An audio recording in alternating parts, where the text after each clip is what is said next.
किसान एवं बागवान भाई बहनों नमस्कार। और आज के प्रोग्राम में हम बहुत महत्वपूर्ण विषय पर बातचीत करने जा रहे हैं। दोस्तों, आप जानते हैं जलवायु परिवर्तन के कारण मौसम वैज्ञानिकों के द्वारा ऐसी भविष्यवाणियां दी जा रही है।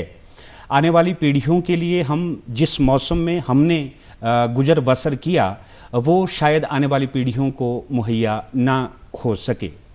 किन कारणों से जलवायु में परिवर्तन आ रहा है और पेड़ों की जलवायु परिवर्तन में आने की क्या वजह हो सकती है। यदि पौधरोपण से हम लोग जोड़ते हैं, अधिक पेड़ लगाते हैं, तो किस तरह से आने वाली विपत्ति से बच सकते हैं। जलवायु परिवर्तन में वृक्षों का क्या महत्व है, अधिक से अधिक पेड़ क्यों लगाने चाहिए, आज यही चर्चा हम करने जा रहे हैं। और स्टूडियो में चर्चा करने के लिए आज मौजूद है श्री केहर सिंह ठाकुर जी। ये मुख्य अरण्यपाल है वन विभाग हिमाचल प्रदेश में। ठाकुर जी, आपका कार्यक्रम में अभिनंदन है। हमारे दर्शक जो इस कार्यक्रम से जुड़े हैं वो सबसे पहले आपसे यही जानना चाहते हैं, इन दिनों में आजकल जो ऋतु चल रही है, मौसम चल रहा है, इसमें पेड़ों के लगाने का, पौधरोपण का विशेष क्या महत्व रहता है। वनों के महत्व से मैं समझता हूं कि हर व्यक्ति भली भांति परिचित है और कुदरत का हम काफ़ी शुक्रगुजार हैं कि हिमाचल प्रदेश में अच्छे वन भी हैं, लेकिन हमारे वनों के ऊपर काफ़ी बहुत ज़्यादा कई तरह का जो हो प्रेशर है। एक तो विकासात्मक गतिविधियां हैं, दूसरा औद्योगिकरण हो रहा है, शहरीकरण है, ऐसी बहुत सी समस्याएं हैं जिनका वनों पर जो है वो बहुत प्रभाव पड़ रहा है। अगर इन वनों की हम भरपाई नहीं कर पाते, नहीं करेंगे तो भविष्य में काफ़ी हमें जो है वो उसका बुरा परिणाम जो है वो भोगना पड़ सकता है। इसलिए पौधरोपण करना बहुत ज़रूरी है। वन विभाग हर साल एक बड़े पैमाने पर पौधरोपण कार्यक्रम चलाता है और लगभग हमारे वन विभाग में 18 से 20 हज़ार हेक्टेयर क्षेत्र पर पौधरोपण किया जाता है औसतन। और इसमें 1.5 से लेकर 2 लगभग 1.5 करोड़ पौधे जो है वो हम हर साल रोपित करते हैं और लगभग 150 करोड़ रुपया प्रदेश सरकार इस पर खर्च करती है। तो इसमें पौधरोपण के हमारे 2 मौसम रहते हैं।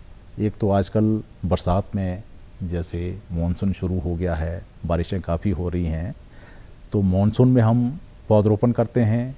और दूसरा सर्दियों के मौसम में हमारे पास 2 तरह के पौधे हैं। एक तो कॉनिफर स्पीसीज़ हैं, शंकुधारी पौधे हम कहते हैं, देवदार है, कायल है, रईफर है। उनका हम पौधरोपण आमतौर पर बरसात के मौसम में करते हैं, आजकल के मौसम में।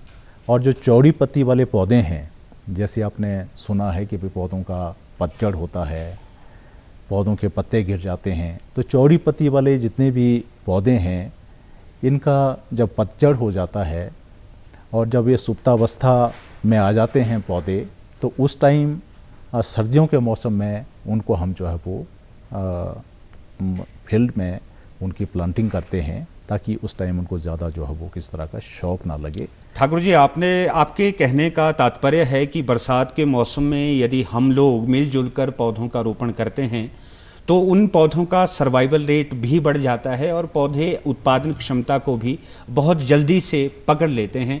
आजकल के इन दिनों में हम लोगों को पौधरोपण करना चाहिए। और दोस्तों, आप जानते ही हैं जल, जंगल और ज़मीन वो महत्वपूर्ण पहलू है जिनसे जुड़कर हमारा जीवन बनता है। ठाकुर जी, कौन कौन से ऐसे विशेष पौधे हैं, कौन कौन सी ऐसी प्रजातियां हैं जिनका रोपण आजकल के दिनों में वन विभाग सब लोगों से या अपने आप करवा रहा है।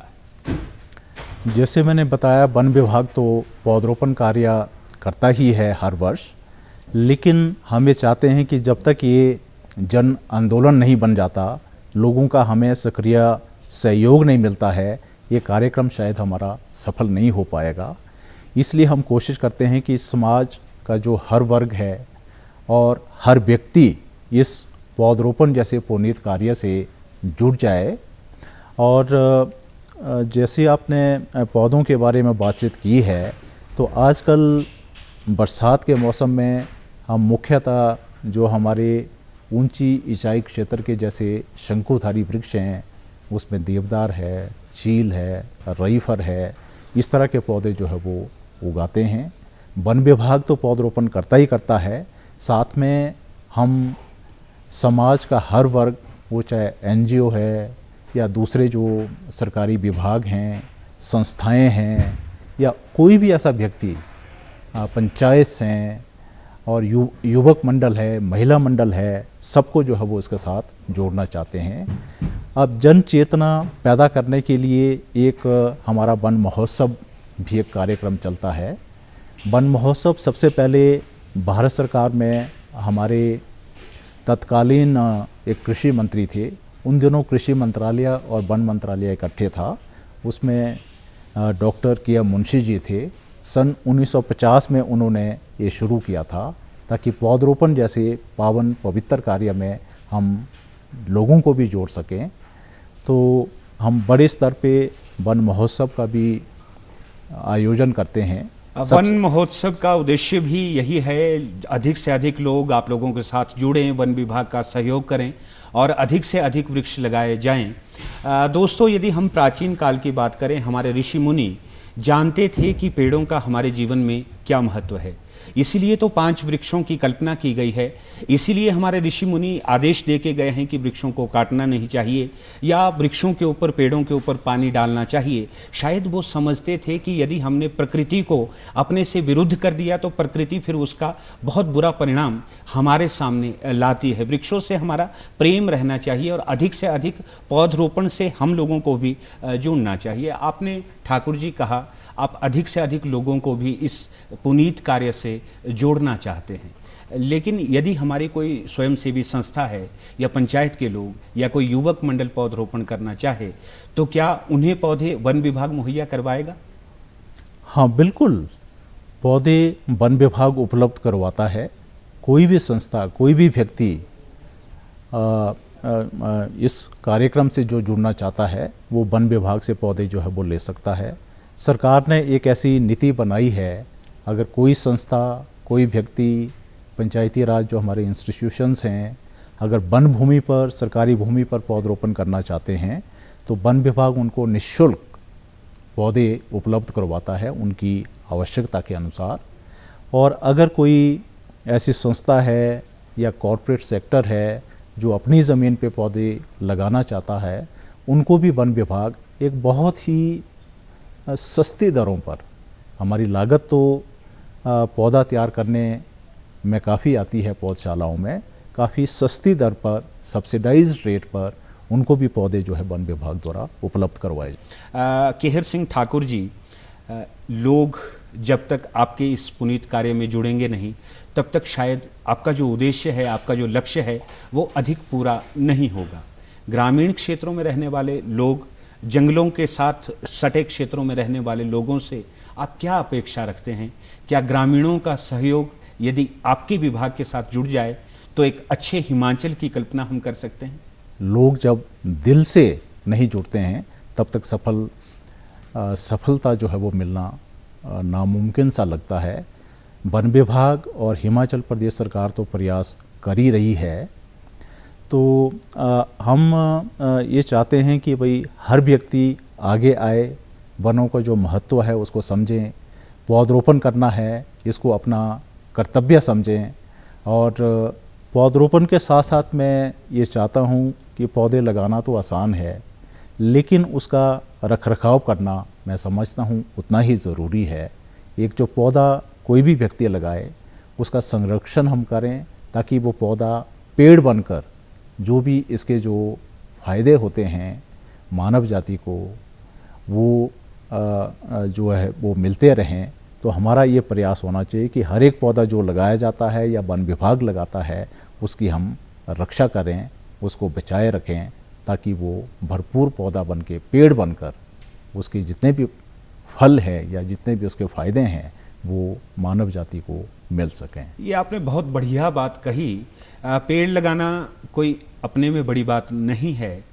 हमने रोज़ देखा है कि बड़ी बड़ी सेलिब्रिटीज़, बड़े बड़े लोग बड़े बड़े नेता वृक्ष रोपित करते हैं, लेकिन बहुत ज़रूरी ये बन जाता है कि जो रोपित वृक्ष हैं वो अच्छे सर्वाइव करें, वो आगे चलकर अच्छे पेड़ बने। क्या वन विभाग इस बात को सुनिश्चित करने के लिए कि रोपित वृक्ष अच्छी तरह से उनकी वृद्धि हो, इसके लिए कोई विशेष कार्यक्रम चलाती है? जिन क्षेत्रों में आप लोग पौधरोपण करते हैं उन पौधों का संरक्षण कैसे सुनिश्चित बनाया जाता है? वन विभाग ने तो सारे उपाय कर रखे हैं। जैसे जिस क्षेत्र में हम पौधरोपण करते हैं उसको पहले अच्छी तरह से तारबंदी से उसको जो है वो बंद करते हैं, पौधे लगाते हैं पहले साल में। उसके बाद अगले 7 सालों तक उन पौधों का कैसे रखरखाव करना है उसका भी विभाग ने प्रावधान कर रखा है। हम उसमें जो है वो खर्चा करते हैं हर साल 5 से 7 साल तक, और कोशिश करते हैं कि जो भी पौधा है उसको कामयाब किया जाए। लेकिन फिर भी हमें लगता है कि कहीं ना कहीं कुछ ना कुछ कमी रह जाती है, और मैं समझता हूँ कि ये कमी तभी पूरी होगी जब स्थानीय लोग, ग्रामीण लोग, हर व्यक्ति वन विभाग के साथ जुड़े और जो पौधे वन विभाग द्वारा लगाए जाते हैं या लोगों द्वारा लगाए जाते हैं उनको बचाने के लिए भरसक प्रयास करें। एक तो जैसे हमारे पास पशुधन भी हिमाचल में काफ़ी है, हमने पौधरोपण कर दिया, लोगों ने अपने डंगर पशु उसमें छोड़ दिए, काफ़ी नुकसान हो जाता है। तो इस तरह से मैं चाहता हूँ कि जब तक जन सहयोग नहीं मिलेगा और एक ये जन आंदोलन जो है वो नहीं बनता है, तब तक पौधरोपण क्षेत्र को पूरी तरह से कामयाब करने में काफ़ी दिक्कतें हमारे को आ रही हैं वन विभाग को। तो इसलिए जन सहयोग बहुत ज़रूरी है। हिमाचल प्रदेश की बात करें, जिन क्षेत्रों में कुछ वर्ष पहले सेब उगता था अब वहाँ पर सेब नहीं हो रहा है। सेब का उत्पादन दिन ब दिन ऊपरी पहाड़ी क्षेत्रों की तरफ बढ़ रहा है। मौसम दिन ब दिन प्रतिकूल होता जा रहा है। बारिश जो समय पर होती थी वो नहीं पड़ रही है। जिस समय हमारे किसानों को वृष्टि की, बारिश की ज़रूरत रहती है उस समय पानी मिलता नहीं।